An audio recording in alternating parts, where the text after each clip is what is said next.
Hello guys, आप सभी का बहुत बहुत स्वागत है आज के इस वीडियो में।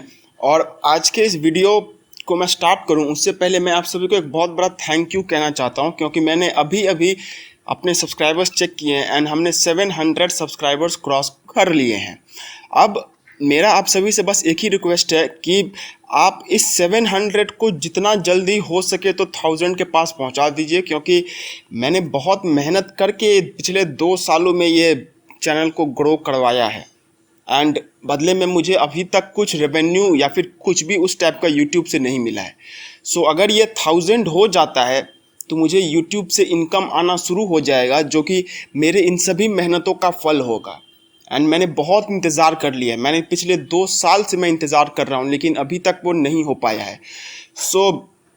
आप सबसे रिक्वेस्ट है कि आप सब उसे अगर 1000 नहीं भी कर सकते हैं तो 1000 के अगर बहुत पास भी अगर 800 या फिर 900 भी अगर उसे कर दिया जाए तो भी बहुत बड़ी बात हो जाएगी। बाद में 100 सब्सक्राइबर्स हम जैसे तैसे करके खुद मैनेज कर लेंगे।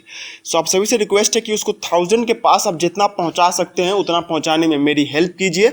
एंड 700 सब्सक्राइबर्स जो हमने अभी क्रॉस किए हैं उसके लिए आप सभी का बहुत बहुत थैंक यू।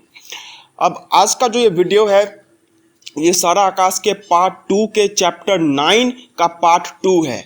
मतलब चैप्टर 9 जो था उसका पार्ट 1 मैंने अभी कुछ घंटों पहले अपलोड किया है एंड पार्ट 2 मैं अभी अपलोड कर रहा हूँ। अब इसमें हम क्या करेंगे कि हमारा जो 9th चैप्टर है उसको हम कंटिन्यू करेंगे एंड उसको हम ख़त्म कर देंगे। एंड उसके बाद आपका जो 10th चैप्टर है वो आज रात को 12-1 बजे या फिर कल सुबह 9-10 बजे तक अपलोड हो जाएगा। आप सभी से रिक्वेस्ट है कि थोड़ा सा पेशेंस रखिए एंड मैं आपसे वादा करता हूं कि आपका सारा आकाश तो मैं कंप्लीट करवा ही दूंगा। और रही बात पोएम्स की, तो मैंने अभी पोएम्स को एनालाइज करना चालू किया है, उस पर भी काम हो रहा है। अगर मैं सारे पोएम्स को नहीं भी कर पाया तो भी उनमें से जो जो टफ पोएम्स हैं मैं उनको तो पहले आपको करवा ही दूंगा। उसको लेके आपको टेंशन लेने की जरूरत नहीं है। और रही बात शॉर्ट स्टोरीज की, I am very sorry for that, but I will not be able to complete the short stories because मेरे पास अब बिल्कुल टाइम नहीं है कि मैं अभी शॉर्ट स्टोरीज के ऊपर मैं ध्यान दूं। पोएम्स का मैं कुछ कर भी सकता हूं लेकिन शॉर्ट स्टोरीज का मैं कुछ नहीं कर सकता हूं। बट सारा आकाश का मैं पूरा कंप्लीट करवाने का आपको गारंटी दे रहा हूं। एंड उसी के साथ let's start this video. And आप सभी से रिक्वेस्ट है कि आप अपना रीडिंग मटेरियल अपने सामने में रख लीजिए, क्योंकि इसका लाइन टू लाइन एक्सप्लेनेशन आज हम करने वाले हैं।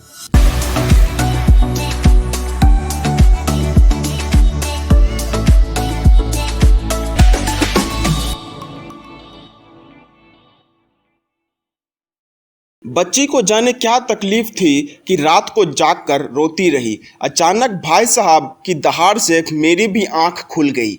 वे भाभी को डांट रहे थे, नहीं चुप होती तो फेंक दो गली में, ले जाओ उधर, मुझे सोने दो। शायद बाबूजी भी जाग गए। भाभी अम्मा के पास आकर बच्ची को चुप करने लगी। थोड़ी देर सोने की कोशिश की। जब नींद नहीं आई तो अपने आप से ही पूछा क्या वजह होगा। अब यहाँ पर क्या हुआ था कि समर और उसका सारा परिवार जो है वो सो चुका था। वहाँ पे सारे के सारे लोग सो चुके थे, लेकिन अचानक से उन सभी की नींद खुल जाती है, क्योंकि बड़े भाई साहब की जो बेटी है वह आधी रात को रोने लग जाती है। अब वो क्यों रोती है? क्योंकि वो बच्ची थी और बच्ची अभी भी रोने लग जाते हैं, तो इसीलिए वह रोने लग गई थी। लेकिन उनका जो रोना था उनके पिता को बर्दाश्त नहीं था। बड़े भाई साहब को यह बहुत खराब लग रहा था कि वो क्यों रो रही है। वो एकदम तंग आ चुके थे और वो एकदम गुस्से में कह देते हैं अपनी पत्नी से कि ले जाओ इसे, और अगर नहीं ले जा सकते हो तो इसको चुप कराओ, और अगर चुप भी नहीं करा सकते हो तो इसे फेंक दो। तो इतने जोर से जो घर में जो हल्ला हुआ, बच्ची का रोना, फिर भाई साहब का चिल्लाना, इससे सभी की नींद खुल गई। प्रभा, समर की भी और अम्मा बाबूजी की भी। अब भाभी जो थी वो अम्मा के पास ले जाकर बच्ची को चुप कराने की कोशिश तो कर रही थी, लेकिन बच्ची चुप नहीं हो रही थी। अब समर इसमें उठ जाता है और वह कोशिश करता है कि वह फिर से सो जाए, लेकिन जब उसे नींद नहीं आती है तो वो अपने आप से पूछता है कि कितने बज रहे होंगे अभी। प्रभा भी जाग गई थी। मुझे सुबह जल्दी जाने के लिए उसे जल्दी जागना होता था। तकिए के गिलाफ के भीतर से अपनी घड़ी निकालकर उसने बताया, अभी तो 1:30 ही बजा है। फिर प्रभा भी जाग गई थी, क्योंकि उसे जो है सुबह सुबह उठना पड़ता था समर के लिए। तो उन सबको लगा कि शायद सुबह हो चुकी है, 3 बज चुके हैं, तो अभी उन्हें जागना पड़ेगा। लेकिन जब प्रभा अपनी घड़ी को निकाल कर देखती है तो उसमें 1:30 ही बज रहे होते हैं। अच्छा सो जाओ। और मैं चुपचाप फिर आसमान को देखने लगा, अंदाज से सप्तर्षियों और ध्रुव तारे को पहचानने लगा। आसमान के एक कोने में ऐसा प्रकाश हो रहा था जैसे कहीं बहुत तेज रोशनी हो रही हो और उसकी छाया ही ऊपर दिखाई दे रही हो। मुझे याद आया, पहले यहाँ एड्रोडम की सर्च लाइट घुमा करती थी, तब रह रह कर तेज रोशनी की जीभ सारे अंधेरे को लीलती लीलती चली जाती थी। अब समर जो है उसको नींद तो आ नहीं रही थी, फिर भी वो प्रभा से कह देता है कि अगर अभी 1:30 ही बज रहा है तो सो जाओ, लेकिन नींद तो उसे आ नहीं रही थी। तो वो क्या करता है कि ऊपर शून्य मन से आकाश को देखने लग जाता है। अब आसमान के एक कोने में बहुत ज़्यादा प्रकाश दिख रहा था, ऐसा प्रकाश दिख रहा था जैसे कहीं बहुत तेज रोशनी हो रही हो और उसकी छाया ही ऊपर दिखाई दे रही हो। मतलब आसमान के एक कोने में बहुत तेज वाली लाइट उसमें जल रही थी, और वो लाइट किसकी थी समर को तब समझ में नहीं आया, लेकिन बाद में उसे समझ में आ चुका था कि यह जो है ये एयरोड्रोम की सर्च लाइट घुमा करती है। मतलब कोई साइंटिस्ट है या फिर कोई साइंटिस्ट एक्सपेरिमेंट जो करते हैं, जो साइंटिस्ट एक्सपेरिमेंटल जो ऑर्गेनाइजेशंस होते हैं, उन्हीं की सर्च लाइट घूमती है, जो कि हम रात में देखते हैं। अगर आप कभी भी फैमिली फंक्शन में जाएंगे या फिर किसी भी शादी ब्याह में जाएंगे तो उसमें बहुत सारे ऐसे लाइट्स लगे होते हैं जिनको अगर आसमान की तरफ पॉइंट किया जाए तो उनसे एक बहुत जोरदार रे निकलती है। तो उसी टाइप की रे किसी लाइट से निकल रही थी, और बाद में समर ये समझ चुका था कि यह सर्च लाइट है। तब रह रह कर तेज रोशनी की जीभ सारे अंधेरे को लीलती लीलती चली जाती थी, और वह जो लाइट थी वो बीच बीच में जलती थी, बीच बीच में बुझ जाया करती थी। तो इसी तरीके से कभी प्रकाश होता था तो कभी अंधेरा हो जाया करता था।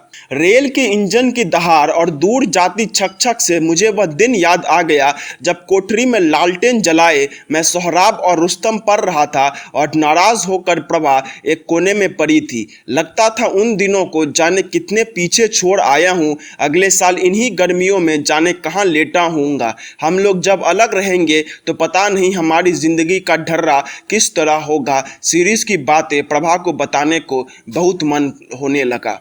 अब समर जो है उसे पास में रेल की भी आवाज़ सुनाई दे रही थी, रेल के इंजन की आवाज़ उसे सुनाई दे रही थी, और वह आवाज़ सुनकर उसे उस रात की याद आ गई जब समर और प्रभा की सुहागरात थी, और सुहागरात की रात समर चुपचाप बैठकर एक किताब पढ़ रहा था और प्रभा एक कोने में चुपचाप वहाँ पर बैठी हुई थी। वह यही सोचता है कि कहाँ से कहाँ वो लोग आ चुका है। पहले वो लोग कहाँ पे थे, अभी वो कहाँ आ चुका है। उन दिनों को पता नहीं उन लोगों ने कब पीछे छोड़ दिया है। और वह यह भी सोचता है कि 1 साल बाद हम लोग कहाँ होंगे, हमारी किस्मत में क्या लिखा होगा। हम लोग जब अलग रहेंगे तो पता नहीं हमारी ज़िंदगी का ढर्रा कैसा होगा। सीरीज़ की बातें प्रभा को बताने को बहुत मन होने लगा। अब समर के मन में तरह तरह की बातें चल रही थी कि अगर 1 साल बीत जाएगा तो फिर क्या होगा, क्योंकि वह बहुत ज़्यादा एक्साइटेड था इस अपने फ्यूचर को लेके। उसे यह लग रहा था कि शायद उसका फ्यूचर बहुत अच्छा होगा, लेकिन ये होता नहीं है। अब नेक्स्ट चैप्टर में आपको एक ऐसी शॉकिंग बात पता चलेगी जिससे आप कहेंगे कि ये कैसे हो सकता है, लेकिन वो होता है। तो समर को बहुत ज़्यादा थॉट्स उस टाइम आ रहे थे, और तभी उसे एक थॉट आया कि क्यों ना मैं सीरीज भाई साहब की बात प्रभा को बताऊं। प्रभा की बाँह छूकर कहा, हमें नींद नहीं आ रही प्रभा। प्रभा भी शायद जागी पड़ी थी, बोली तो बातें करो, लेकिन फिर सो मत जाना कि सुबह आँखें ना खुले। बहुत दिनों से उन दोस्त की तुमने बात नहीं बताई। अब प्रभा से समर कहता है कि प्रभा मुझे नींद नहीं आ रही है, तो प्रभा को भी नींद नहीं आ रही थी, तो वो कहती है कि कोई बात नहीं, बातें करो, लेकिन फिर ऐसे मत सो जाना कि बाद में नींद ही नहीं खुले। मतलब ऐसे मत सो जाना कि सुबह नींद ही ना खुल पाए। सो भी तो भाई ऐसे सोना कि कम से कम 3 बजे तो नींद खुल ही जाए। और फिर प्रभा कहती है कि तुमने अपने उस दोस्त के बारे में मुझे अभी तक नहीं बताया। किसकी? दिवाकर की? मैंने उत्साह से कहा। तुम्हें उसकी वाइफ कितना बुलाती है, तुम चलती नहीं। एक दिन चलो ना, और देखो आजकल सीरीज भाई भी यही है। अब समर को लगता है कि वह दिवाकर के बारे में पूछ रही है, इसीलिए वह उसे कहता है कि तुम क्या दिवाकर की बात कर रही हो? उसकी पत्नी ने तो तुम्हें कितनी बार बुलाया है, लेकिन तुम तो चलते ही नहीं हो। एक दिन चलो ना उससे मिल लेने के लिए। अभी तो सीरीज भाई साहब भी वही हैं। कौन सीरीज भाई? वह तो नहीं जिनकी एक बहन? हाँ हाँ वही। बेचारे बड़े परेशान हैं। डॉक्टरों ने उनकी बहन के रोग को असाध्य बता दिया है। कल उन्होंने जो बातें मुझे बताई उनसे तो मेरी आंखें खुल गई। फिर जब सीरीज भाई साहब का नाम समर लेता है तो प्रभा नहीं समझ पाती है। फिर वह थोड़ी देर बाद समझ जाती है कि कौन सीरीज भाई? वही जिनकी बहन को हॉस्पिटल में भर्ती कराया गया है। हाँ हाँ वही, बेचारे बड़े परेशान हैं। डॉक्टरों ने उनकी बहन के रोग को असाध्य बता दिया है। कल उन्होंने जो मुझे बातें बताई उनसे तो मेरी आंखें खुल गई। चलो नींद नहीं आ रही तो प्रभा को उनके बारे में ही कुछ बताता हूँ, इस भावना से मैंने बताना शुरू किया। रास्ते भर पहले तो हम लोग संयुक्त परिवार के बारे में बातें करते रहे। वे साथ रहने के बहुत ही खिलाफ हैं। कहते हैं इससे व्यक्तित्व का विकास नहीं होता, आदमी अपनी प्रतिभा और शक्तियों का प्रसार नहीं कर पाता। यही नहीं, आपसी लड़ाई झगड़े और बदले की भावना से वह अपना फर्ज भी भूल बैठता है। अलग रहकर अपने को बनाने के साथ साथ क्या वह फर्ज को निभा नहीं सकता? अच्छा तुम ही बताओ, हम लोग साथ रहकर क्या अपना फर्ज अदा कर रहे हैं? सिवा इसके कि मन ही मन एक कटुता पाले चले जा रहे हैं। अब तो ना फर्ज है ना सद्भावना। अलग रहने में कोशिश करते कि कम से कम दोनों रहें, और कुछ भी ना होता तो एक तो रहें ही। अब समर को शिरीष भाई साहब के बारे में प्रभा को बताने में बहुत ज़्यादा उत्तेजना हो रही थी। वह बहुत एक्साइटेड था कि वह कब प्रभा को शिरीष भाई साहब के बारे में बताएगा, और जब उसे यह मौका मिल जाता है तो वह उससे कहता है कि हाँ वही शिरीष भाई साहब के बारे में मैं बात कर रहा हूँ। वह बड़े परेशान रहते हैं। अभी डॉक्टरों ने उनकी बहन के रोग को असाध्य बता दिया, मतलब बहुत ज़्यादा क्रिटिकल वहाँ पे उनकी बहन का रोग हो चुका है, इसीलिए वह बहुत ज़्यादा परेशान रहते हैं। मैं उनसे रास्ते में मिला था। रास्ते भर जो है हम संयुक्त परिवार के बारे में बातें करते चले आ रहे थे। वह तो संयुक्त परिवार के बहुत ही खिलाफ हैं। वह कहते हैं कि संयुक्त परिवार में रहकर आदमी के व्यक्तित्व का विकास नहीं होता है, आदमी अपना फर्ज भी भूल बैठता है। उनका कहना है कि अगर अलग रहकर अपने को बनाने के साथ साथ वह फर्ज को अदा भी किया जा सकता है। मतलब वो यह कहते हैं कि संयुक्त परिवार में रहना ही है, यह जरूरी नहीं है। हम संयुक्त परिवार से अलग रहकर भी अपना फर्ज अदा कर सकते हैं। अच्छा तुम ही बताओ, हम लोग साथ रहकर क्या अपना फर्ज अदा कर रहे हैं, सिवा इसके कि मन ही मन एक कटुता पाले चले जा रहे हैं? फिर जब समर प्रभा से कहता है कि उनका यह मत है कि हमें संयुक्त परिवार में ना रहकर अलग रहना चाहिए, तो उसी पर वह प्रभा का भी ओपिनियन जानना चाहता है कि तुम ही बताओ कि क्या हम साथ रहकर खुश हैं, क्या हम साथ रहकर अपना फर्ज निभा पा रहे हैं? नहीं, इसके सिवा बस हमारे मन में एक कटुता ही हम पाले चले जा रहे हैं। अब तो ना फर्ज है ना सद्भावना, ना हम फर्ज अदा कर पा रहे हैं, ना हमारे अंदर में किसी के लिए कोई सद्भावना है। अलग रहने में कोशिश करते कि कम से कम दोनों रहे, और कुछ भी ना होता तो एक तो रहे ही। हम दोनों को कोशिश करना चाहिए कि हम दोनों मिलकर अलग रहे इस संयुक्त परिवार से, लेकिन अगर दोनों नहीं रह सकते तो एक ही कम से कम अलग रहे। प्रभा अपलक आसमान को देखती रही, बोली बात तो गलत नहीं लगती। फिर प्रभा बोलती है कि बात तो मुझे गलत नहीं लगती, ठीक यही बात मैंने उनसे कही थी प्रभा। मैंने कहा कि बात सही जरूर लगती है, लेकिन आत्मा नहीं मानती। लगता है यह तो घोर स्वार्थ है। तो फिर वह देर तक आत्मा और संस्कारों की बातें बताते रहे। कहते थे कि आत्मा नाम की कोई चीज़ नहीं होती। अभ्यास, प्रभाव, परंपरा, नकल सब मिलाकर एक प्रकार के संसार मन में जमा देते हैं। यही संस्कार हर नया काम करने के बाधक होते हैं। फिर जब प्रभा उससे कहती है कि बात तो कोई गलत नहीं है, मतलब संयुक्त परिवार से अलग रहना कोई गलत बात भी तो नहीं है, तो उसी पर समर कहता है कि मैंने भी उनसे यही बात कही थी कि अलग रहना कोई गलत बात नहीं है, लेकिन फिर भी आत्मा इससे नहीं मानता है। तो उन्होंने आत्मा के बारे में मुझे क्या बताया कि आत्मा जैसी कोई चीज़ होती ही नहीं है। अभ्यास, प्रभाव, परंपरा, नकल सब मिलाकर एक प्रकार के संसार मन में जमा देते हैं, और ये जितने भी चीज़ें हैं यही सब मिलके हमारे अंदर में एक आत्मा को जन्मा देते हैं। अभ्यास, प्रभाव, परंपरा, नकल सब मिलाकर एक प्रकार के संस्कार मन में जमा देते हैं। यही संस्कार हर नया काम करने में वादक होते हैं। हम समझते हैं कि यह हमारी आत्मा हमें रोक रही है। आत्मा ना हो गई, दरवाजे पर बंधा हुआ कुत्ता हो गया। अनजान आदमी आए तो भौंकने, उछलने, कूदने लगे, और परिचित आए तो दुम हिला रहे हैं। फिर समर जो यह बात कहता है कि मैंने शिरीष भाई साहब को कही थी कि मेरा आत्मा नहीं मानता, उसी पर कहता है कि आत्मा जैसी कोई चीज़ ही नहीं होती। असली में आत्मा जैसी कोई चीज ही नहीं है जो कि इन सबको माने या ना माने। असली में ये जो परंपराएं जो कि इस समाज ने बना दी है, यही सब किसी भी चीज में बाधा बन जाती है। अभ्यास, प्रभाव, परंपरा, नकल, यही सब किसी भी चीज को करने से हमें रोक देती है। यह आत्मा है, यह कोई दरवाजे पर बंधा हुआ कुत्ता थोड़ी ही है कि जो आदमी परिचित नहीं होगा उस पर भौंकेगा और जो परिचित होगा उस पर नहीं भौंकेगा।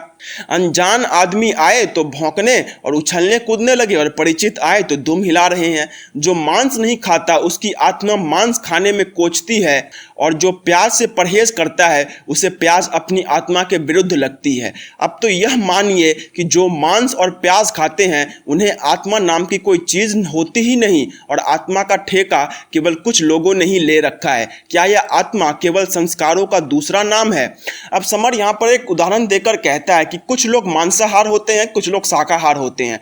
अब जो लोग मांसाहार खाते हैं उन्हें मांसाहार खाने में कोई दिक्कत नहीं है, जो लोग प्याज खाते हैं उन्हें प्याज खाने में कोई दिक्कत नहीं है।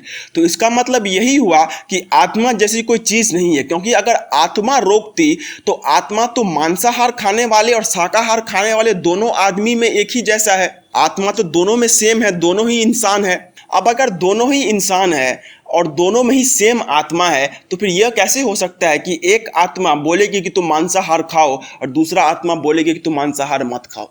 तो यह आत्मा का कोई लेना देना नहीं है हमारे डिसीजन मेकिंग से। ये जितने भी परंपराएं इस समाज ने बना दी है उन्हीं सब की वजह से हम सारे डिसीजन में फंस जाते हैं। एक आदमी जो कि मांसाहार और प्याज खाता है उसके लिए मांसाहार और प्याज सही है, लेकिन जो मांसाहार और प्याज नहीं खाता उसके लिए मांसाहार और प्याज ठीक नहीं है। तो यह सब बातें उसके कल्चर के ऊपर में डिपेंड करती है, उसकी परंपराएं के ऊपर में डिपेंड करती है, उसके विश्वास के ऊपर में डिपेंड करती है। इसके ऊपर में डिपेंड नहीं करती कि उसकी आत्मा से यह आवाज आती है।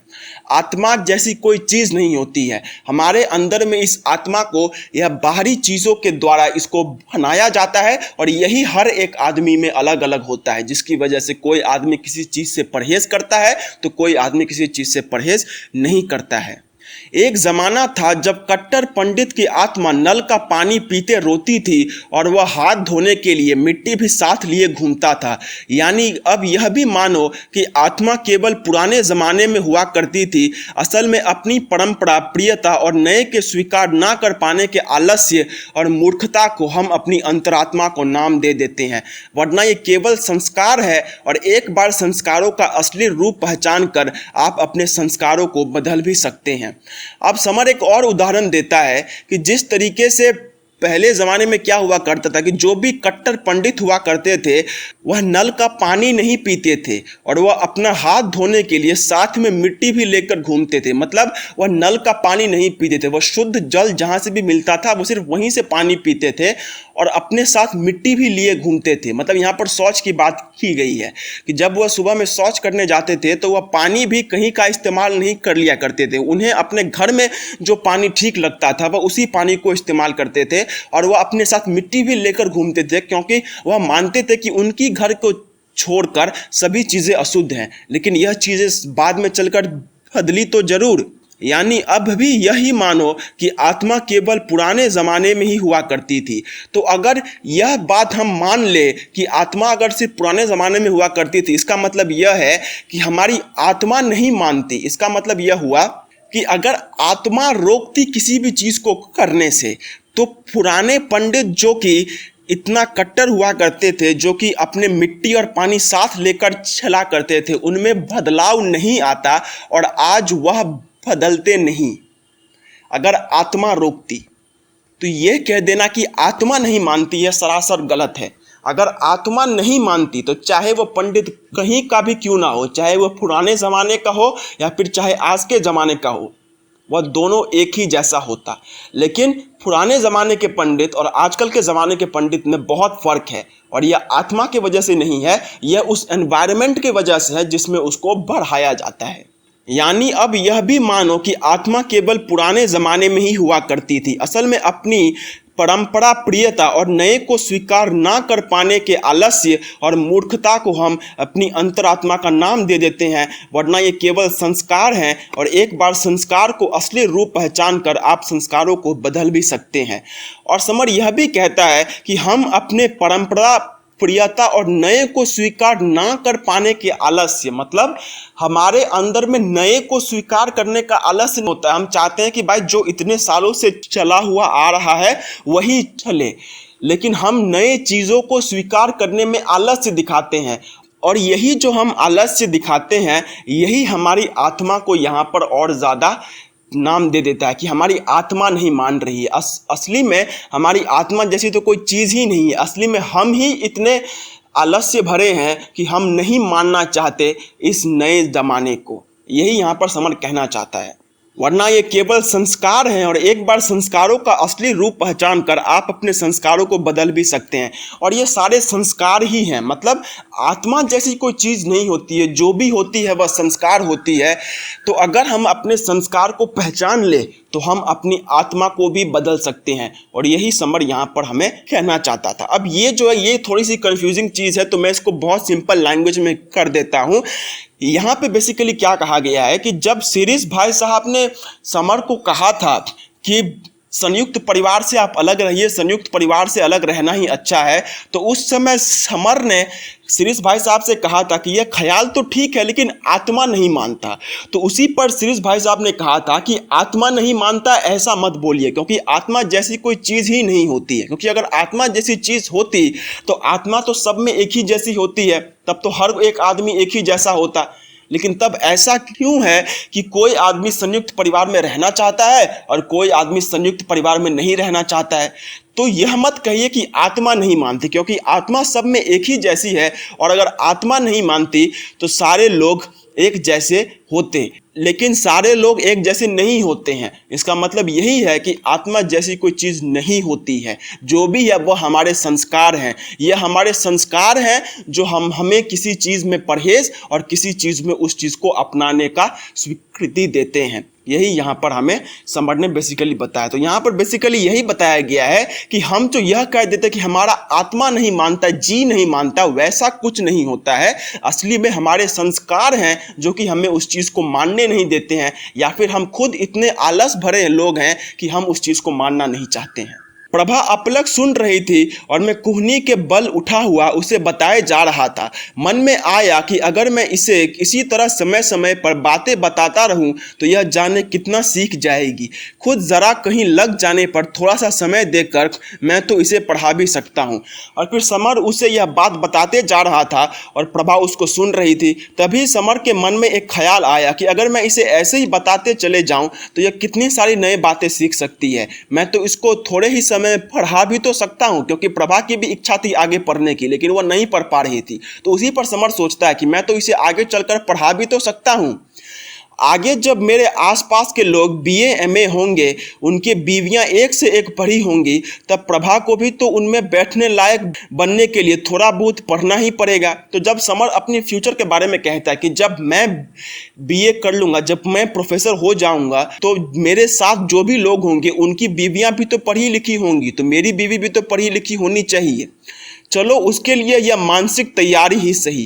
कॉलेज तो जब ज्वाइन करेगी तब करेगी, कम से कम इतना तो हो जाएगा कि शिरीष भाई से मिलाने की बात सोचते समय मन में जो संकोच आया था वह तो नहीं आएगा अब। मैंने उसे सोचने और सवाल करने का पूरा समय दिया। वह बोली, सुनने में तो सभी बातें समझ में आ जाती है, लेकिन आज ही तुम मुझसे कहो कि उल्टे पल्ले की साड़ी पहनकर मुंह खोले सड़क पर मेरे साथ चलो तो मेरी हिम्मत नहीं पड़ेगी। अब जब समर तरह तरह की बातें सोचता है कि क्यों ना मैं प्रभा को थोड़ा ज्ञान दे दूं, प्रभा को थोड़ा पढ़ा दूं, यह आगे चलकर अगर पढ़ लेगी तो इसके लिए भी अच्छा रहेगा, परिवार के लिए भी अच्छा रहेगा। जब मैं नौकरी करूंगा तो मेरे साथ जो लोग होंगे उनकी बीवियां भी पढ़ी लिखी होंगी, तो मेरी बीवी को भी पढ़ा लिखा होना चाहिए। तो यह सब बातें वो मन में सोच रहा था। लेकिन जब प्रभा की तरफ से रिस्पॉन्ड आता है तो प्रभा यही कहती है कि बात तो ठीक ही लगती है, लेकिन अगर तुम मुझे कहो कि आज मैं उल्टे पल्ले साड़ी पहनकर मुंह खोलकर सड़क पर तुम्हारे साथ चलूं या फिर तुम मेरे साथ चलो तो मुझे हिम्मत नहीं होगी। इसका मतलब क्या है कि समर ने जो कहा था कि हमारी आत्मा जैसी कोई चीज़ नहीं होती, यह हमारे संस्कार हैं जो हमें रोकते हैं और हमें स्वीकृति देते हैं।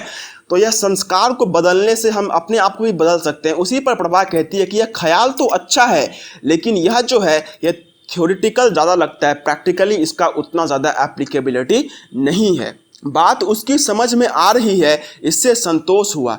कहा तब तो संस्कारों की ही बात सच हुई ना। सुरेश भाई ने संस्कारों या अंतरात्मा के बारे में एक बड़ा अच्छा उदाहरण दिया। उन्होंने कहा मन में जमे हुए संस्कार रेल के डिब्बे में आराम से बैठे हुए मुसाफिरों की तरह होते हैं।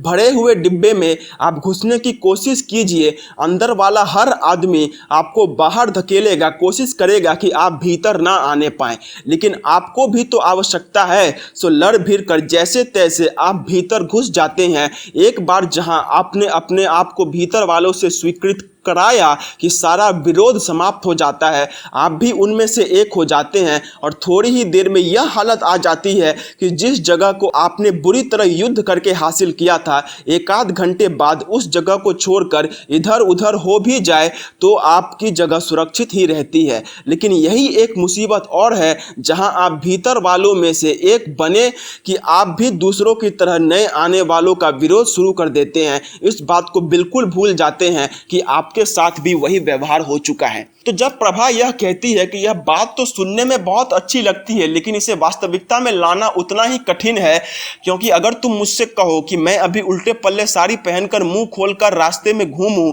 तुम्हारे साथ, तो यह मैं नहीं कर पाऊंगी। तो उसी पर समर कहता है कि इसका मतलब यही है कि इसे बात समझ में आ रही है, क्योंकि अगर इसे बात समझ में नहीं आती तो यह हाँ में हाँ मिलाती जाती, लेकिन यह तर्क वितर्क कर रही है। इसका मतलब यही है कि इसे जो है यह बात समझ में आ रही है। और जब समर को यही लगता है कि इसे यह बात समझ में आ रही है तो वह बहुत खुश होता है और वह यह कहता है कि तब तो आत्मा वाली बात गलत हुई और संस्कार वाली बात सच हुई। तब तो यह बात तो सच हुई कि आत्मा जैसी कोई चीज़ नहीं होती है, सारा काम संस्कार का है। और फिर वह सुरेश भाई साहब के द्वारा दिया गया एक उदाहरण का भी बात करता है कि संस्कार जो होता है वह रेल के डिब्बे में बैठे मुसाफिरों जैसा होता है। अब मैं इसको पहले आपको एक सिंपल एग्जांपल से बताता हूं, फिर मैं आपको इस एग्जांपल से बताऊंगा। देखिए, रेल के डिब्बे में क्या होता है, मैं रोज सुबह लोकल ट्रेन में ट्रैवल करता हूं, उसमें क्या होता है कि बहुत ज़्यादा भीड़ होती है।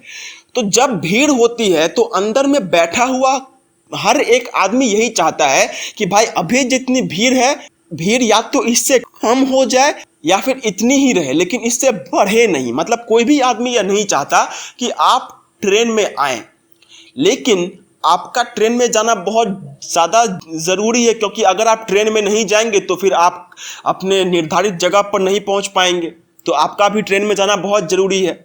तो आप उनसे लड़ झगड़ के ट्रेन में ढुक तो जाते हैं और इनसे उन्हें थोड़ी देर के लिए मतलब दुख तो होता है, मतलब उन्हें थोड़ी देर के लिए कष्ट होता है कि यह क्यों आ गया, यह बाहर में ही ठीक था, लेकिन बाद में सब कुछ ठीक हो जाता है।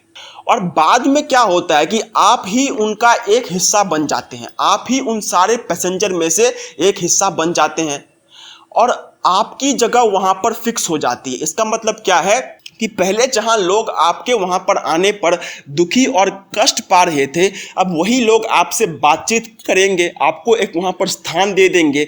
और अब हालत तो ऐसी हो जाएगी कि भाई अगर आप देखते हैं कि कोई बाहर से अंदर आ रहा है तो उसका विरोध आप भी करने लग जाएंगे। यही यहाँ पर शेष भाई साहब ने कहा था। तो यहाँ पर जो मैंने एग्जाम्पल दिया वह यही है कि एक रेल के डिब्बे में जितने भी लोग होते हैं उनकी मानसिकता यही होती है कि या तो इस डिब्बे में जितने लोग हैं उतने ही रहे या फिर इससे कम हो जाएं, लेकिन इससे ज़्यादा ना हो। ठीक उसी तरीके से आपका भी यह आवश्यकता होता है कि आपको ट्रेन में चढ़ना है, क्योंकि अगर आप ट्रेन में नहीं चढ़ेंगे तो फिर आप अपने निर्धारित जगह पर नहीं जा पाएंगे। तो आप ट्रेन में चढ़ जाते हैं। जैसे ही आप ट्रेन में चढ़ जाते हैं तो वह लोग जो कि नहीं चाहते थे कि आप चढ़ें, वह आपसे थोड़ी देर के लिए कष्ट पाते हैं, लेकिन बाद में वह आपको एक स्थान दे ही देते हैं। और यह जो स्थान है यह आपके लिए एकदम फिक्स स्थान होता है। वह आपको अपने लिए एक स्थान वहाँ पर दे देते हैं, यह स्थान फिक्स हो जाता है। मतलब पहले जहाँ पर वो लोग आपसे बातचीत नहीं कर रहे थे, अब वो आपसे बातचीत कर रहे हैं। और हालत तो यहाँ तक आ जाती है कि पहले आप जहाँ पर सिर्फ वहाँ पर अंदर में बैठे हुए थे और वहाँ पर बातें कर रहे थे, अब आपकी भी मानसिकता उन लोगों जैसी हो जाती है कि अब आप भी नहीं चाहते हैं कि कोई नया आदमी ट्रेन में आए। तो जैसे यहाँ पर ट्रेन में लोगों का एग्जाम्पल दिया गया है, ठीक उसी तरीके से यहाँ पर सुरेश भाई साहब ने संस्कारों का एग्जाम्पल दिया हुआ है कि एक मनुष्य के अंदर में जितने भी संस्कार होते हैं वह चाहते हैं कि हम जितने संस्कार हैं उतने ही रहे। कोई भी नया संस्कार हमारे शरीर के अंदर में ना आए, कोई भी नया संस्कार अंदर में प्रवेश ना कर पाए। तो वह नहीं चाहते कि कोई भी संस्कार अंदर में आए। लेकिन जब भी कोई संस्कार अंदर में प्रवेश करने की कोशिश करता है तो वह उसे बहुत ज़्यादा रोकते हैं कि तुम अंदर नहीं आ सकते हो। लेकिन वह संस्कार का आना बहुत ज़्यादा जरूरी है। तो वह संस्कार जैसे तैसे करके आपके दिमाग में आ जाता है, और वह जब आ जाता है तो वह थोड़े समय के लिए आपको कष्ट देता है, लेकिन बाद में आपको उसकी आदत पड़ जाती है। तो वह संस्कार आपके मन मुताबिक ढल जाता है, और बाद में तो हालत यहाँ तक हो जाती है कि जो संस्कार आपके मन के लिए पहले एक अभिशाप था, जो कि आपके मन को नहीं चाहिए था, वही संस्कार अब आपके दिमाग में एक बहुत इंपॉर्टेंट प्लेस ले लेता है। और वही संस्कार अब नहीं चाहता कि और भी कोई नया संस्कार आपके दिमाग में आए। तो जैसे एक ट्रेन में लोग होते हैं, ठीक उसी तरीके से एक दिमाग में संस्कार होते हैं, और यही सब संस्कार का खेल है। मैं आपको एक एग्जाम्पल दे देता हूँ। देखिए, सबसे बेस्ट एग्जाम्पल होगा घर में शौचालय बनवाने का। पहले के ज़मानों में क्या हुआ करता था कि लोग मानते थे कि घर में शौच नहीं करना चाहिए, क्योंकि उससे गंदगी फैलती है। तो वह घर से कहीं दूर जाकर किया करते थे, और उनके लिए घर में शौच करना किसी पाप से कम नहीं हुआ करता था। तो उनके मन में पहले से ही एक संस्कार था कि हम बाहर जाकर शौच करेंगे, और अगर कभी यह संस्कार आता भी है हमारे दिमाग में कि हमारे अपने घर में शौचालय बन जाना चाहिए, हमें उसमें शौच करना चाहिए, तो हम उसे रोकेंगे। तो जो लोग हुआ करते थे, वह लोगों के दिमाग में यही सब ख्याल आने लग जाया करता था कि हम जो संस्कार हैं अपने घर में शौचालय बनवाने का संस्कार, उसे हम अपने दिमाग में नहीं आने देंगे। हम अपने घर में शौचालय नहीं बनवाएंगे, हम बाहर जाकर ही शौच करेंगे। लेकिन जैसे जैसे समय बदला, इस संस्कार ने कि घर में शौचालय बनना चाहिए, उस पुराने संस्कार के साथ युद्ध किया कि घर में शौचालय नहीं बनना चाहिए। और उन दोनों के बीच में जो झगड़ा चला, उसमें आखिरकार उस नए संस्कार की जीत हुई, और वह संस्कार जो है वह दिमाग में आ चुका है। अब अधिकतर लोगों के घर में शौचालय है, या फिर मैं कहूँ तो सभी के घर में शौचालय है।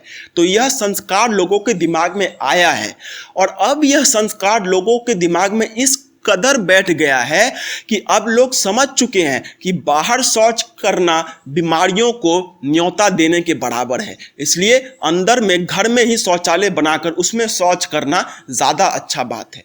तो यहाँ पर ठीक वही बात हो रहा है जो शीर्ष भाई साहब ने कहा था कि संस्कार नहीं चाहते कि कोई बाहरी संस्कार अंदर आए, और जब भी कोई बाहरी संस्कार अंदर आने की कोशिश करता है तो उसे बहुत मुश्किलों का सामना करना पड़ता है। लेकिन जब वो मुश्किलों का सामना करके आखिरकार अंदर में आ जाता है तो उसका एक बहुत महत्वपूर्ण स्थान वहाँ पर बन जाता है, और वह महत्वपूर्ण स्थान पाकर उस संस्कार का भी ऐसा मन हो जाता है कि मैं भी अब इन सब में मिल गया हूँ, मैं भी अब नए संस्कार को नहीं आने दूंगा।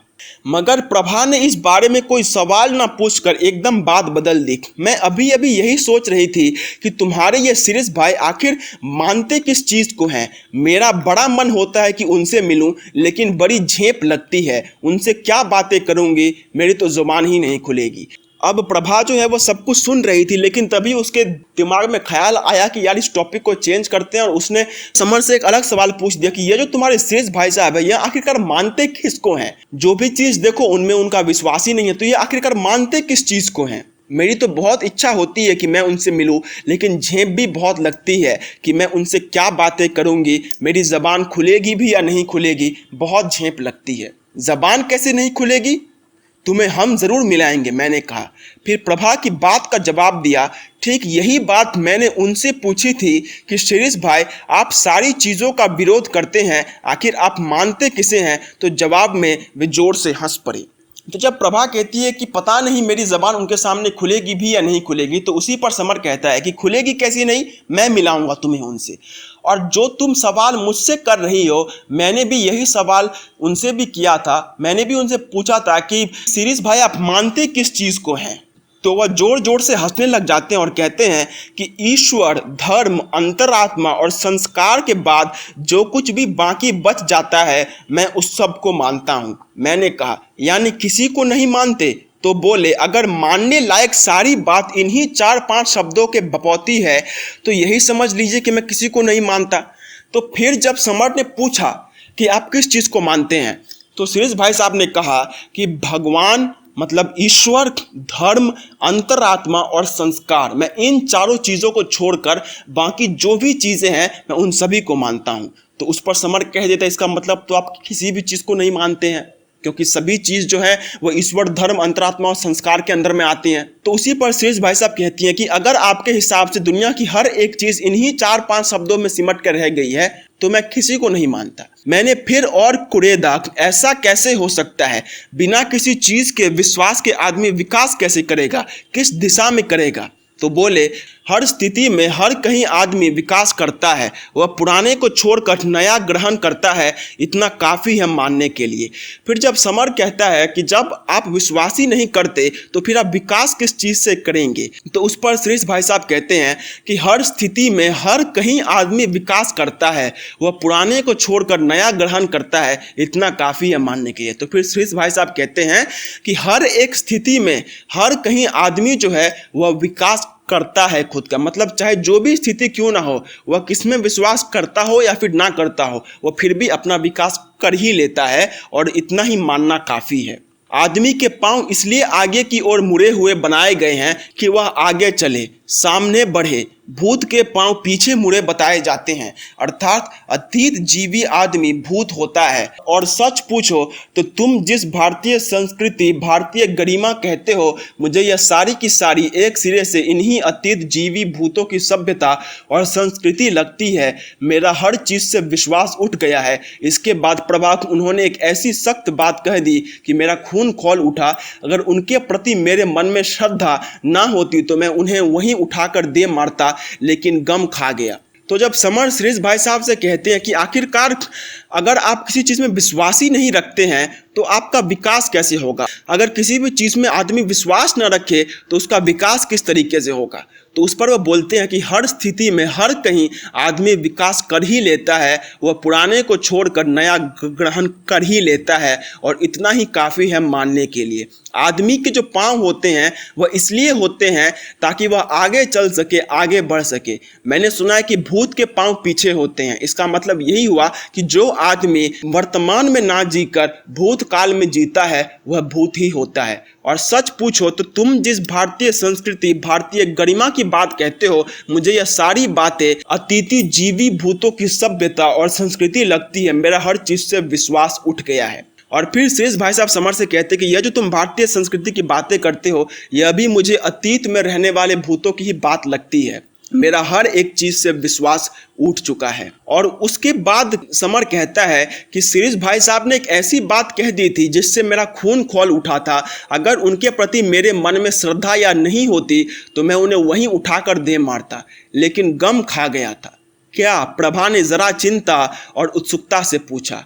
वे बोले, समर जी, मुझे तो ऐसा लगता है कि हम लोग उन झूठों, मक्कारों, ठगों और नपुंसकों के औलाद हैं जो सिर्फ अतीत में जीते थे। ना उन्हें अपने समाज की समस्याओं का ख्याल था, ना अपने समय का। वे सारी दुनिया से अलग रहा करते थे और खुद ही अपने माथों पर अक्षर चंदन लगा लगा कर अपनी पूजा किया करते थे कि हम कितने महान थे। तो जब प्रभा पूछती है कि आखिर उन्होंने क्या कह दिया जिससे तुम्हारा खून खौल उठा, तो उसी पर वह कहता है कि वह बोले थे कि समर जी, मुझे तो ऐसा लगता है कि हम तो उन झूठे, मक्कारों, ठगों और नपुंसकों के औलाद हैं जो सिर्फ अतीत में ही जीते थे। मतलब हम भी उन्हीं नपुंसकों के औलाद हैं जो कि अतीत में जीते थे। ना उन्हें अपने समाज की समस्याओं का ख्याल था, ना अपने समय का ख्याल था। वे सारी दुनिया से अलग रहा करते थे और खुद ही अपने माथों पर अक्षर चंदन लगा लगा कर अपनी पूजा किया करते थे कि हम कितने महान थे।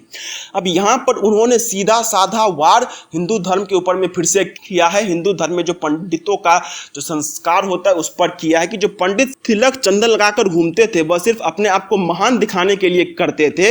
असली में उन्हें समाज कल्याण से कोई भी मतलब नहीं था। लेकिन यह बात बिल्कुल भी झूठ है, क्योंकि हमारे जितने भी ऋषि मुनि थे उन सभी ने अपने परिवार को इसलिए नहीं छोड़ा कि लोग उन्हें महान कहे। उन सब ने अपना परिवार इसलिए छोड़ा था ताकि वह समाज के कल्याण के लिए किसी भी चीज़ का आविष्कार कर सके। यह जो वेद है, यह वेद किसी गृहस्थ आदमी ने नहीं बनाया है, इसको उसी आदमी ने बनाया है जिसने संन्यास ले लिया हो, जो कि अपने माथे पर तिलक चंदन लगाता हो। आज जो भी हम प्लास्टिक सर्जरी करवाते हैं, उसका जो इन्वेंशन जो कि सुश्रुत ने किया था, वह उन्होंने इसलिए नहीं किया था कि लोग उन्हें महान कहें।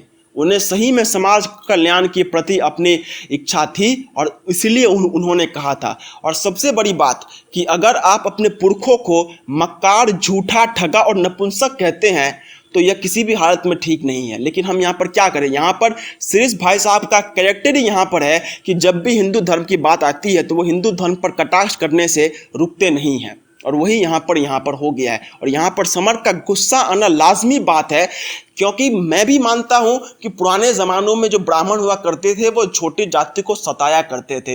लेकिन जब आप उस चीज़ को कहते हैं तो आप सभी को आड़े में नहीं ले सकते हैं। आपको यह बात कहना ही पड़ेगा कि सभी ब्राह्मण वैसा नहीं थे, क्योंकि हमारे जितने भी ऋषि मुनि हुए हैं उनमें से अधिकतर 99% ऋषि मुनियों ने समाज कल्याण के लिए काम किया है, ना कि अपने आप को महान बनाने के लिए।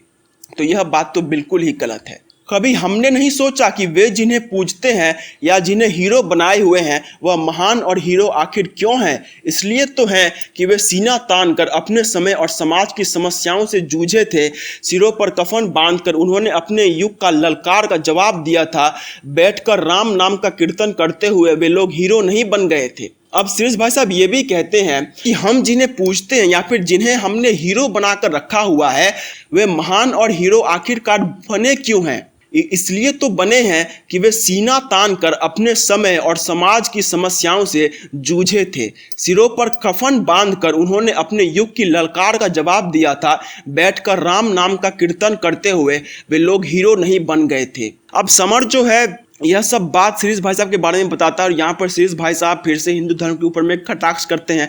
वो यह कहते हैं कि वे लोग जिनको भगवान मानते थे, मतलब हम लोग भी जिनको भगवान मानते हैं और हमारे पुरुष भी जिनको भगवान मानते हैं, वे लोगों ने अपने सभ्यता के खिलाफ जाकर कुछ किया था, इसलिए उन्हें भगवान माना जाता है। उन्होंने राम नाम का कीर्तन करके उन्हें भगवान नहीं माना जाता है। और यहाँ पर फिर से हिंदू धर्म के ऊपर में कटाक्ष किया गया है, क्योंकि राम नाम का जप करना ये हिंदू धर्म के अंदर में ही आता है। तो अगर शिरीष भाई साहब यह कहते हैं कि राम नाम का जप करने से कोई हीरो या फिर भगवान नहीं बन जाता है, तो यह बात पूरी तरीके से ठीक नहीं है, क्योंकि हनुमान जी भी राम नाम का जप किया करते थे और उन्होंने भी सारी संस्कारों का पालन किया था, फिर भी हम उन्हें भगवान मानते हैं। तो शिरीष भाई साहब को यहाँ पर जो कैरेक्टर दिखाया गया उनको तो अपना वो कैरेक्टर दिखाना ही है, लेकिन मेरी जो मन में चलती है वो तो मैं आप सभी के सामने क्लियर करूंगा ही, क्योंकि इस पाठ में जिस तरीके से हिंदू धर्म के ऊपर में कटाक्ष किया गया है यह बिल्कुल भी ठीक नहीं है। मैं बात काट कर बोला, खैर जो भी हो, अपने पुरखों को यूं याद करना अच्छा नहीं लगता, वे जैसे भी थे अच्छे थे।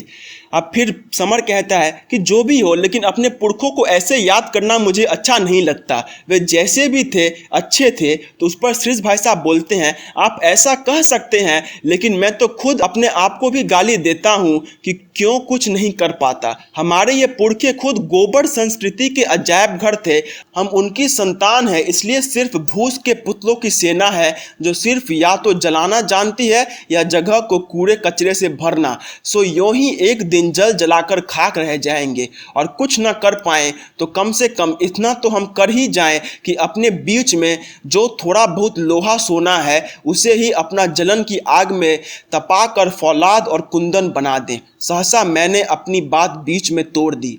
फिर समर जब शिरीष भाई साहब से कहता है कि अपने पुरखों को इस तरीके से याद नहीं करना चाहिए, तो उस पर शिरीष भाई साहब कहते हैं कि आप ऐसा कह सकते हैं कि हमें वैसे याद नहीं करना चाहिए, लेकिन यह जो हमारे पुरखे थे यह गोबर संस्कृति के अजायब घर थे, मतलब यह गोबर संस्कृति के पालनहार थे। और यहाँ पर फिर से हिंदू धर्म के ऊपर में कटाक्ष किया गया, क्योंकि अगर कोई मेरे धर्म को गोबर संस्कृति कहता है तो जैसे समर रिएक्ट कर रहा है मैं भी उसी तरीके से रिएक्ट करता। अगर शिरीष भाई साहब मेरे सामने होते तो मैं भी उन्हें मार देता। हम उनकी संतान है, इसलिए सिर्फ भूस के पुतलों की सेना है जो सिर्फ या तो जलना जानती है या जगह को कूड़े कचरे से भरना। सो यो ही एक दिन जल जलाकर खाक रह जाएंगे। और हम उन्हीं गोबर संस्कृति वाले लोगों की संतान हैं जो कि भूस के पुतले हैं, जो या तो चलना जानते हैं या फिर कहीं पर गंदगी करना जानते हैं। मतलब जो भूस का पुतला होता है उसे तो जलाने के लिए ही बनाया जाता है और जलने के बाद वह गंदगी कर देता है। तो शिरीष भाई साहब भी यही कहते हैं कि हम भी उन्हीं गोबर संस्कृति वाले लोगों की संतान हैं जो कि भूस के पुतले हैं, जो कि या तो जल जाएंगे या फिर जहां भी जाएंगे वहां पर गंदगी कर देंगे। और अगर कुछ ना कर पाए तो कम से कम इतना तो हम कर ही जाएं कि अपने बीच में जो बहुत थोड़ा लोहा सोना है उसे ही अपनी जलन की आग में तपाकर फौलाद और कुंदन बना दे। और शिरीष भाई साहब यह भी कहते हैं कि हम तो वही भूस के पुतले हैं जो कि या तो जलेंगे या फिर दूसरों को गंदा कर देंगे या फिर खुद ही जल जलाकर खाक रह जाएंगे। और कुछ न कर पाए तो कम से कम इतना तो हम कर ही जाएं कि अपने बीच में जो थोड़ा बहुत लोहा सोना है उसे ही अपनी जलन की आग में तपाकर फौलाद और कुंदन बना दे। और अगर हम बेसी कुछ नहीं कर सकते हैं तो इतना तो हम कर ही सकते हैं कि हमारे पास जो भी लोहा और सोना है उसे हम अपनी जलन की आग में तपाकर फौलाद और कुंदन बना दें। सहसा मैं अपनी बात बीच में तोड़ दी। मुझे लगा शिरीष भाई का यह प्रभाव पता नहीं मुझे कहाँ ले जाएगा। और उसी समय प्रभा समर से बात करते करते बीच में अपनी बात तोड़ देता है। उसे यह लगता है कि शिरीष भाई साहब की ये जो संगति में वह आया है यह ना जाने उसे कहाँ ले जाएगा। हमेशा वही दिमाग पर छाए रहते हैं। मानो उसी प्रभाव का विश्लेषण करते हुए कहा, कभी कभी तो इस आदमी का गुस्सा देखकर मुझे भी जोश आता है कि मैं भी इस तरह क्यों नहीं सोच पाता, मुझे भी कोई चीज़ इसी तरह क्यों नहीं मतती और क्यों मैं एकदम जड़ होता चला जा रहा हूँ। कभी दया आती है कि बेचारा दुखी और परेशान है इसलिए हर चीज़ का विरोधी हो गया है। लेकिन जो भी हो उनकी बातें और बोलने का ढंग मुझे बहुत प्रभावित करता रहा और कुछ देर चुप होकर मैंने उनकी भाव भंगिमाओं की कल्पना करता रहा। और फिर समर अपना बात बीच में ही रोककर कहता है कि मैं समझ ही नहीं पाता हूँ कि ये जो शिरीष भाई साहब का जो प्रभाव मेरे ऊपर में पड़ रहा है यह मुझे आखिरकार कहाँ लेकर जाएगा। मैंने आजकल अपनी भाषा में सोचना एकदम बंद ही कर दिया है। मैं हमेशा उनके बारे में ही सोचता रहता हूँ, मैं उनके नज़रिए से ही हमेशा सोचता रहता हूँ, जो कि हम यहाँ पर देख रहे हैं। और यह क्यों है? क्योंकि समर अभी डिप्रेशन के फेज से गुजर रहा है, जिसमें जब आपके लाइफ में कोई बहुत ज़्यादा इन्फ्लुएंशियल पर्सन आ जाता है तो आदमी हमेशा आपके दिमाग और दिल पे छाया रहता है। और वही यहाँ पर हो रहा है। मानो उसी प्रभाव का विश्लेषण करते हुए कहा, कभी कभी तो इस आदमी का गुस्सा देखकर मुझे भी जोश आता है कि मैं भी इसकी तरह क्यों नहीं हो पाता। कभी कभी समर को यह भी लगता है कि वह उसकी तरह क्यों नहीं हो पाता, वह इसकी तरह क्यों नहीं सोच पाता है।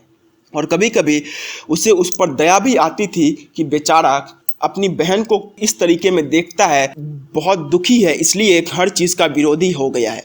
लेकिन जो भी हो उनकी बातें और बोलने का ढंग मुझे बहुत प्रभावित करता है। और कुछ देर चुप होकर मैं उनकी भाव भंगिमाओं की कल्पना करता रहा। और फिर समर जब वो थोड़ी देर तक चुप होकर इन्हीं सब बातों के बारे में वह सोचता रहता है। अचानक लगा जैसे सुनते सुनते प्रभा सो गई। पहले मन हुआ कि सोने दूं, बेचारी सारे दिन की थकी मंदी है। और मैं उस समय की याद करने लगा जब शिरीष के पास से लौट रहा था। पिछला जो कुछ भी था उस समय तो सबको जैसे मैं भूल गया था, मानो वह कभी मेरा रहा ही नहीं। अब समर को यह लगता है कि प्रभा जो है वह सो गई है और वह यही सोचता है कि क्यों ना मैं प्रभा को सोने दूं।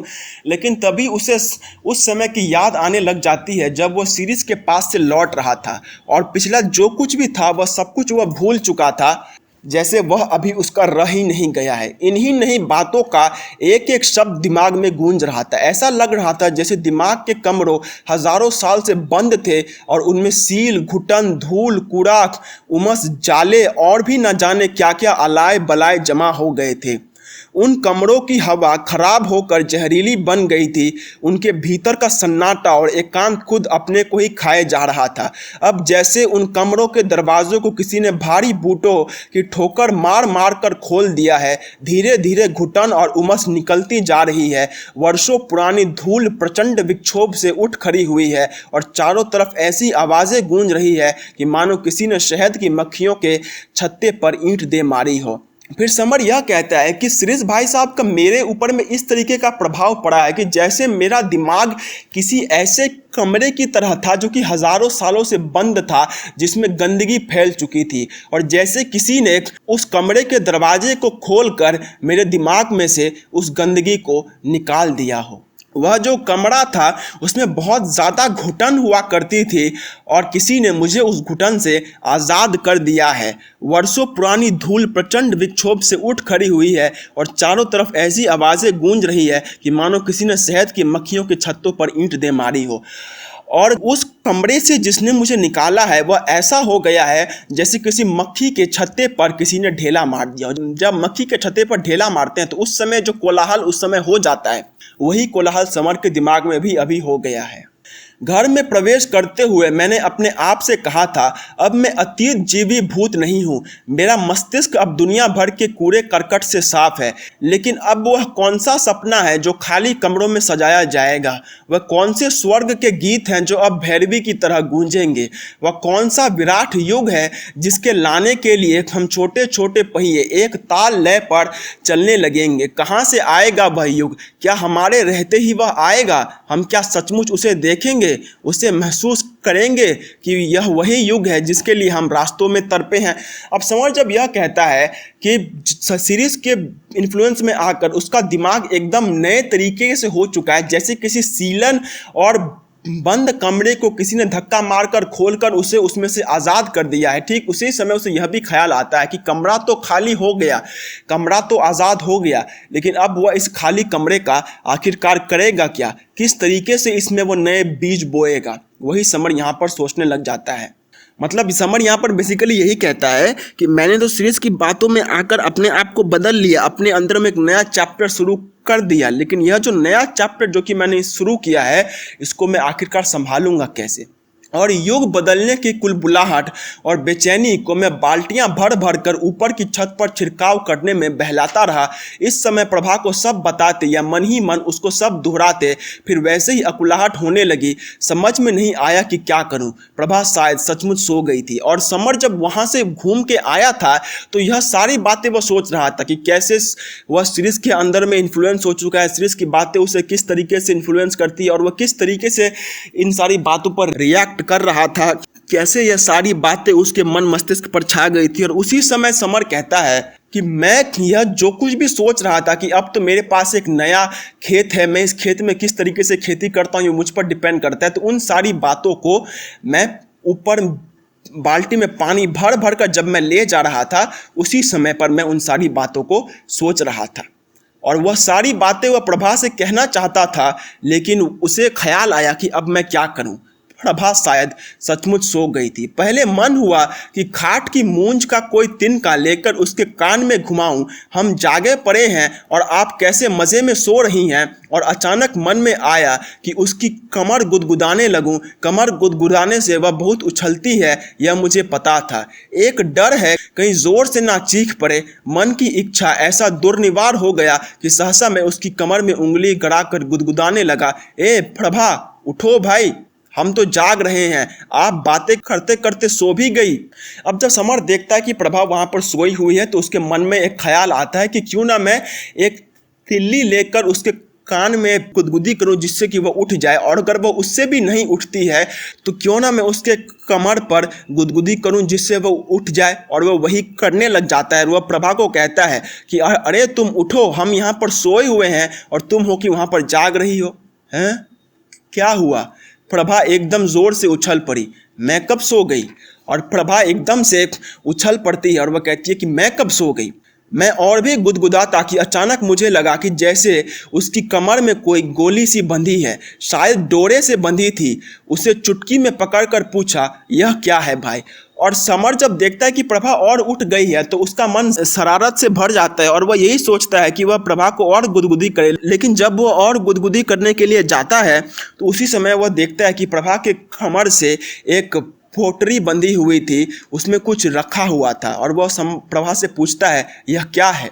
कुछ नहीं, छोड़ दो, प्रभा घबरा कर प्रार्थना के स्वर में बोली। प्रभा कहती है कि यह कुछ नहीं है, छोड़ दो। अब तो और भी नहीं छोड़ूंगा, पहले मुझे तो बता दो। मैंने उसे कसकर पकड़ लिया और टटोल कर जानने की कोशिश करने लगा कि क्या है। सुपारी जैसी चीज़ थी।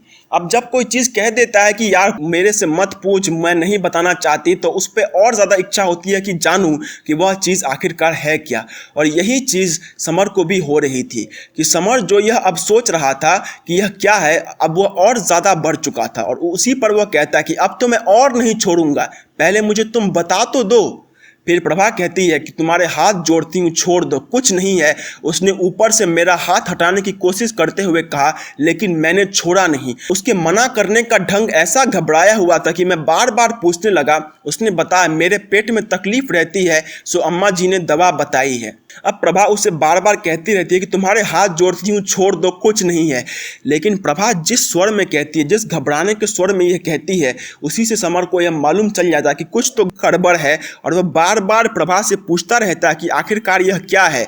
लेकिन प्रभा अंत में यही कहती है कि मेरे पेट में बहुत तकलीफ रहती है, इसलिए अम्मा जी ने दवा बताई है।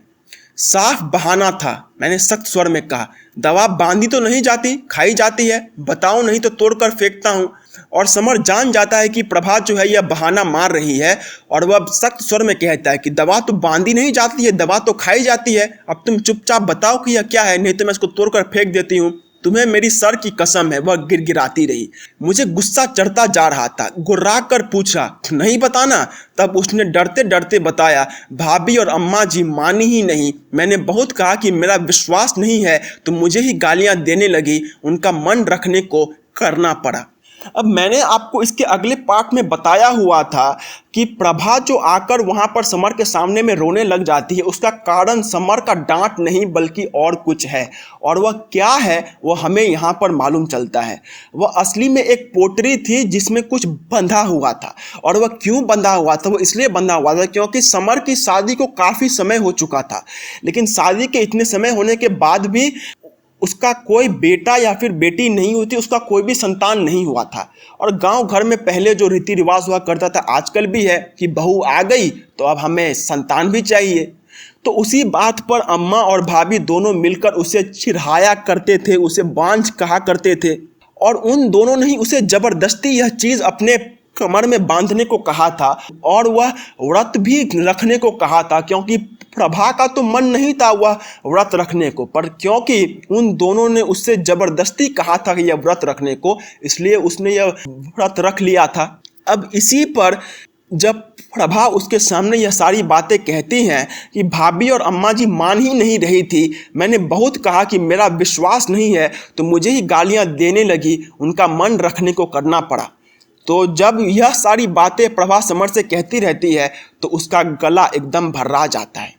मैंने बात काट कर पूछा, उनका मन रखने को व्रत रखना पड़ा? यह तो समझ में आता है, लेकिन यह क्या करना पड़ा, साफ साफ क्यों नहीं बताती?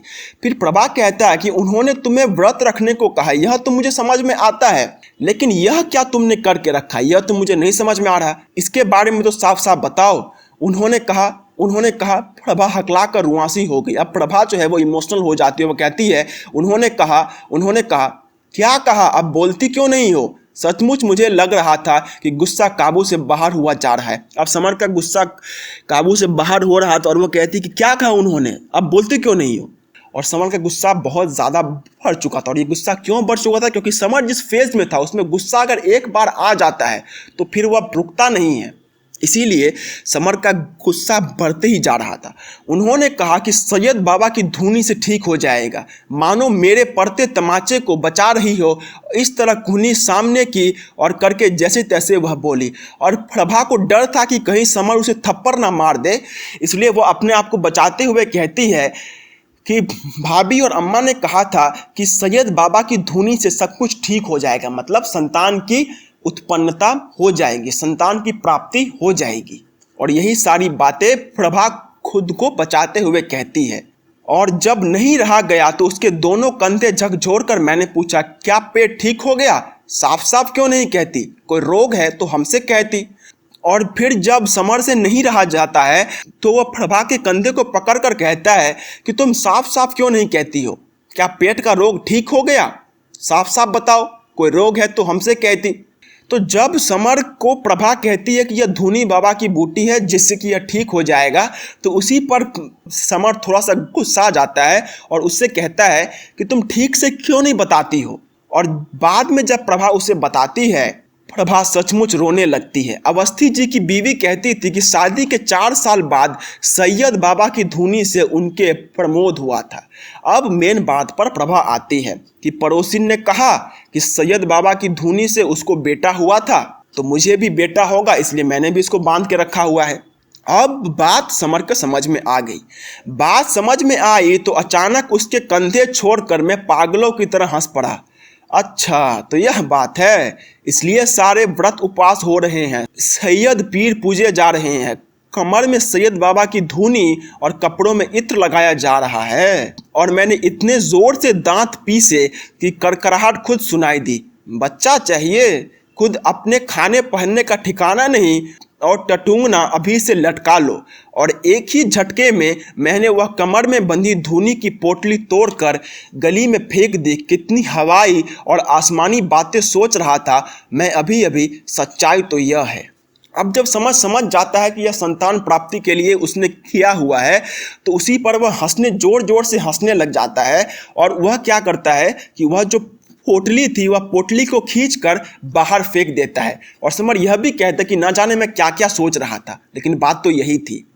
बाकी समय निष्कल क्रोध में भुनता हुआ मैं खाट की पाटी से माथा कूट रहा था और घुटनों में सिर दबाए प्रभा रो रही थी। और प्रभा जो है वह वहाँ पर रो रही थी और समर जो है उसे भी बहुत ज़्यादा गुस्सा आ रहा था। क्यों गुस्सा आ रहा था? क्योंकि इस तरीके का व्यवहार अगर कोई पत्नी से करता है तो किसको गुस्सा नहीं आएगा। यह कह देना कि तू बांझ है, तू मेरे बच्चे के आसपास मत आओ, यह बांध ले, इससे तेरा बच्चा हो जाएगा, यह सब तो सारे अंधविश्वास की बातें हैं। तो जब भी किसी के पत्नी के साथ कोई ऐसा करेगा तो किसको गुस्सा नहीं आएगा।